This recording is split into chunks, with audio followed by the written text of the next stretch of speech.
Do you know that some of Picasso's work was inspired by African art?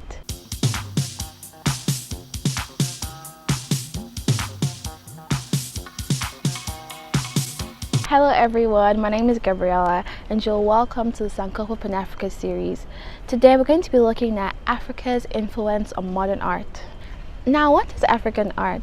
African art describes the modern and historical paintings, sculptures, installations, and other visual culture from continental Africans and the African continent. Now, this may also include the art of African diasporas like African American, Caribbean, or art in South American societies inspired by African traditions. African art is so beautiful and unique. It employs various media including pottery, rock art, textiles, masks, personal decoration, and jewelry. It was of incredible importance in pre-colonial Africa. One of the major significances was during religious rituals. Now, religious rituals were a key part in a lot of African cultures, and the use of sculptures featured prominently in religious rites. The masks and figures used in such rites were not worshipped. Rather, it was believed that the world was inhabited by many unseen spirits, each with its own powers and personality. Unfortunately, a lot of these art pieces that connect to our history and culture isn't even on the continent anymore. Europeans, after imposing foreign rule over most of Africa, took much of its history and art with them, which today are displayed in foreign museums all around the globe. These museums offer the best glimpse into Africa's times before the arrival of colonialists. For example, the Sainsbury African Galleries in the British Museum in London display 600 objects from the largest permanent collection of African arts and culture in the world.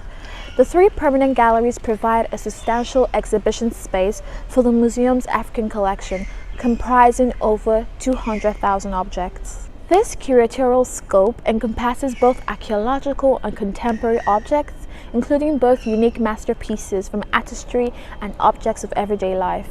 A great addition was material amassed by Sir Henry Wellcome, which was donated by the Wellcome History Medical Museum in 1954. Highlights of the African collection include the Benin and Iboku bronze sculptures, the beautiful bronze head of Queen Idia, a dozen exquisite Afro-Portuguese ivories, Asante gold rock from Ghana, the Red Akin drum also from Ghana, a series of soapstone figures from the Kissi people in Sierra Leone and Liberia, the Tode collection of Central African sculptures, textiles, weaponry, imported material from Ethiopia, the unique Lozera head from Uganda, excavated objects from Great Zimbabwe, a red divining bowl from the Venda people, and cave paintings and petroglyphs from South Africa. Now let's talk about the Benin bronzes. Before I go on, I'd like to make a distinction between Benin and Benin. Now, Benin is a country in West Africa, while Benin is a town in Nigeria, in Edo State, Nigeria. So now these bronzes were seized by a British force in the Benin expedition of 1897 and given to the British Foreign Office.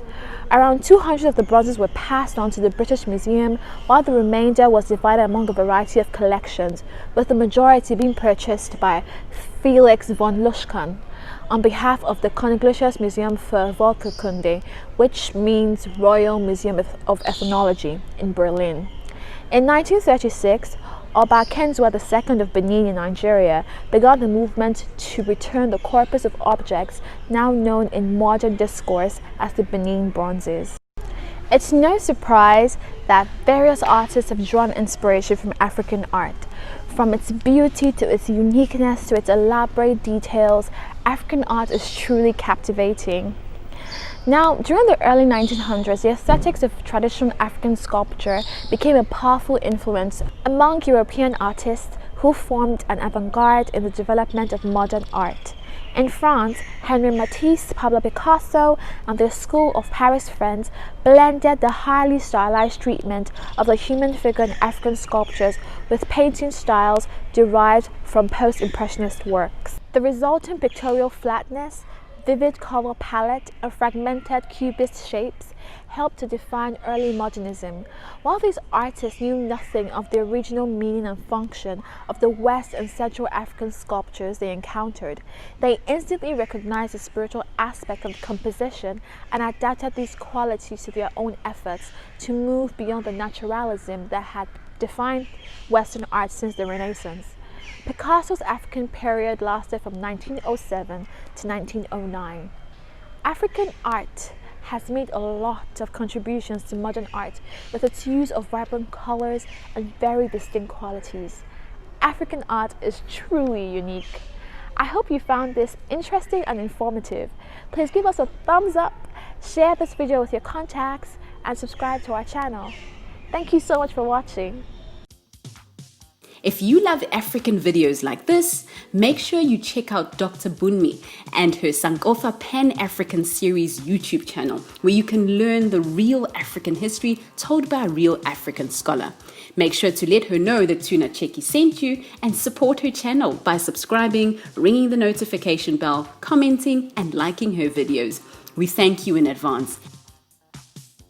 And please feel free to leave your suggestions, news tips, or even topics about Africa that you'd like us to cover.